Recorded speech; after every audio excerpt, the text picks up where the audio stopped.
Video کو like کریں۔ ابھی تک آپ نے چینل کو سبسکرائب نہیں کیا، سب سے پہلے چینل کو سبسکرائب کریں، بیل آئیکن پر کلک کریں، آل پر سلیکٹ کریں تاکہ آپ کو ہر آنے والی نئی ویڈیو کا نوٹیفیکیشن سب سے پہلے مل سکے۔ الحمدللہ رب العالمین والصلاة والسلام علی سید الانبیاء والمرسلین، اما بعد فاعوذ باللہ من الشیطان الرجیم، بسم اللہ الرحمن الرحیم۔ الصلاة والسلام علیکہ یا رسول اللہ وعلی آلک وصحابک یا حبیب اللہ۔ الصلاة والسلام علیکہ یا نبی اللہ وعلی آلک وصحابک یا رحمت للعالمین۔ اللہ اور اس کے رسول کے باقی مسلمان میوزک و گانے نہ سنیں تو ہوتے ہیں پریشان۔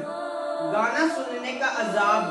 حضرت انس رضی اللہ تعالی عنہ کا ارشاد ہے کہ حضور اکرم صلی اللہ علیہ وآلہ وسلم نے فرمایا، جو شخص گانا سنے گا قیامت کے دن اس کے کانوں میں پگھلا ہوا سیسا ڈالا جائے گا۔ ذرا تصور کیجئے، آج ہم دنیا کی چھوٹی سے چھوٹی تکلیف کو برداشت نہیں کر پاتے تو کل قیامت کے دن جہنم کی آگ کو کیسے برداشت کر پائیں گے؟ اور ہر شخص اس دھوکے میں مبتلا ہو کر گناہ کر رہا ہے کہ بعد میں توبہ کر لوں گا، حالانکہ بعض اوقات گناہوں کی نحوست کی وجہ سے توبہ کی توفیق ہی نہیں ملتی۔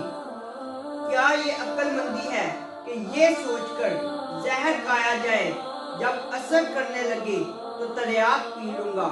اللہ تعالی ہم سب کو ہدایت عطا فرمائے، آمین ثم آمین، وما الیہ الا البلاغ المبین۔